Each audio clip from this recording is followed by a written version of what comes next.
Welcome back. Jagtial జిల్లాలో రాజకీయ వేడి తారాస్థాయికి చేరింది. రేపు జరగబోయే బీఆర్ఎస్ భారీ బహిరంగ సభకు అన్ని ఏర్పాట్లు పూర్తయ్యాయి. మాజీ సీఎం గులాబీ దళపతి కేసీఆర్ సభకు హాజరు కానుండడంతో జిల్లా వ్యాప్తంగా ఉత్కంఠ నెలకొంది. రేపు సాయంత్రం 5:30 కేసీఆర్ సభ ప్రాంగణానికి చేరుకోనున్నారు. ఉమ్మడి కరీంనగర్ జిల్లా నుంచి భారీగా కార్యకర్తలు, అభిమానులు తరలి రానుండడంతో జగిత్యాల ఇప్పటికే గులాబీ వర్ణంలో మునిగిపోయింది. ఇందులో భాగంగా కాంగ్రెస్ నాయకులు, బీఆర్ఎస్ నేతల మధ్య డైలాగ్ వార్ కంటిన్యూ అవుతుంది. మాజీ మంత్రి, సీనియర్ నేత జీవన్ రెడ్డి రేపటి సభలో కేసీఆర్ సమక్షంలో గులాబీ కండువా కప్పుకోనున్నట్లుగా సమాచారం. దీంతో ఈ సభకు మరింత ప్రాధాన్యత ఏర్పడింది. మొత్తానికి జగిత్యాలలో రాజకీయ ఉత్కంఠ తారస్థాయికి చేరింది. దీనిపై పూర్తి అప్డేట్స్ను మా ప్రతినిధి అజీం అందిస్తారు. జగిత్యాలలో తలపెట్టిన బీఆర్ఎస్ పార్టీ భారీ బహిరంగ సభ రేపటి కార్యక్రమానికి గులాబీ దళపతి, మాజీ సీఎం ముఖ్యమంత్రి కేసీఆర్ హాజరు కానున్నారు. ఈ నేపథ్యంలో జగిత్యాల వివేకానంద స్టేడియంలో ఏర్పాటు చేసిన భారీ బహిరంగ సభకు సంబంధించిన ఏర్పాట్లు అయితే పూర్తి స్థాయిలో పూర్తయ్యాయి. మనం విజువల్ ద్వారా చూడొచ్చు. ఇక్కడ మాజీ సీఎం కేసీఆర్ రేపు సాయంత్రం 5:30 ఈ యొక్క సభా ప్రాంగణంకు చేరుకొని కాంగ్రెస్ పార్టీకి సంబంధించిన దానిపై ఒక యుద్ధభేరి మోగించడానికి సిద్ధంగా ఉన్నాడు. ప్రజలు ఆసక్తికరంగా నెలకొంది. అయితే మాజీ ముఖ్యమంత్రి సీఎం గత సంవత్సరం కాలం నుండి ఇప్పటి వరకు బయటకు రాక రేపటి కార్యక్రమానికి మొదటిసారిగా బయటకు వచ్చి ప్రజలను ఉద్దేశించి ఒక కాంగ్రెస్ ప్రభుత్వంపై అయితే ముఖ్యంగా ఏ విధమైన వ్యాఖ్యలు చేస్తాడు. ముఖ్యంగా అయితే ప్రజలు ఆసక్తిగా ఉన్నారు. వివేకానంద స్టేడియంలో అయితే సుమారు 1,00,000 మంది వస్తున్నారైతే వాళ్ళు అంచనాలు వేస్తున్నారు. ముఖ్యంగా ఇప్పటికైతే పూర్తి స్థాయిలో ఈ యొక్క స్టేడియంలో కుర్చీలు మరియు కటౌట్స్, ఫ్లెక్సీలు, లైటింగ్ అయితే పూర్తి భద్రతంగా అయితే భద్రత వచ్చే కార్యకర్తలకు అయితే పూర్తి భద్రత ఏర్పాట్లు పూర్తి అనేది మొత్తం మనం విజువల్ చూస్తున్నాం. అయితే భారీ ఏర్పాట్లు అయితే చేస్తున్న దృశ్యాలు మనం చూస్తున్నాము.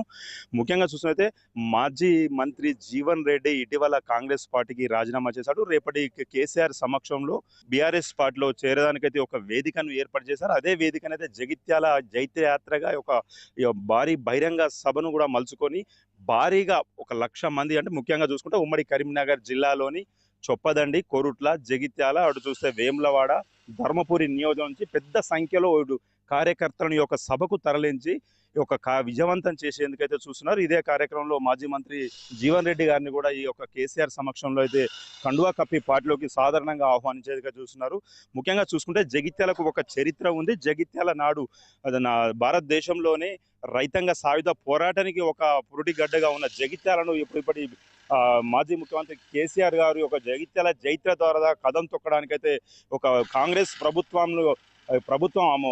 అధికారంలోకి రావడానికి అనేక పథకాలు అయితే హామీ ఇచ్చి హామీలను నెరవేర్చకపోవడంతో వాటి యొక్క హామీలపై రేపటి విషయం భారీ బహిరంగ సభలో ప్రసంగించేందుకైతే పూర్తి కార్యక్రమం అయితే రచించినట్టు తెలుస్తుంది. ముఖ్యంగా చూసినట్టయితే ఇక్కడ ఉన్నటువంటి 5 కాన్స్టిట్యున్సీలకు ప్రజలు పెద్ద ఎత్తున ఒక్కొక్క నియోజకవర్గానికి ఉమ్మడి కరీంనగర్ జిల్లాలోని ముఖ్య నాయకులను ఇన్ఛార్జిగా నిర్వహించి ఒక్కొక్క నియోజకవర్గానికి ఒక్కొక్క నాయకునికి ఇన్ఛార్జ్ అప్పచెప్పి సుమారు 25,000 మంది కార్యకర్తలను తరలించేందుకు భారీ కార్యక్రమాలు చేపడుతున్నట్టు తెలుస్తుంది. ముఖ్యంగా రేపు జరగబోయే ఈ యొక్క భారీ బహిరంగ సభ ఏ విధంగా ఉంటుంది అనే ఒక చర్చ జరుగుతుంది.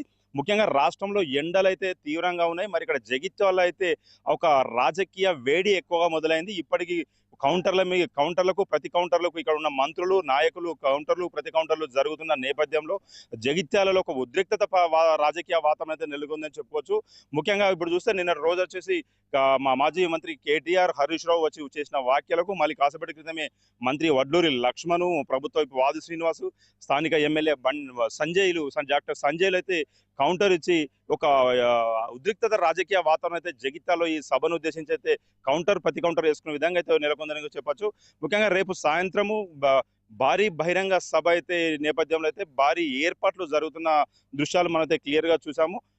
మొత్తం మీద ఈ యొక్క కేసీఆర్ ప్రసంగం వినడానికి అయితే ఉమ్మడి కరీంనగర్తో పాటు ఉత్తర తెలంగాణ ప్రజల నుంచి కూడా ఇక్కడికి భారీ సంఖ్యలో హాజరై ఈ కార్యక్రమానికి తండోపతండాలుగా ఎన్ని అడ్డంకులు వచ్చినా ఏమి వచ్చినా ప్రభుత్వం అడ్డుకున్నా కానీ కదం తొక్కి ఈ యొక్క జగిత్యాల జైత్రయాత్రను విజయవంతం చేసేందుకు నడుం బిగించినట్లయితే ఇక్కడ నుండి బీఆర్ఎస్ నాయకులు చెప్తున్నారు.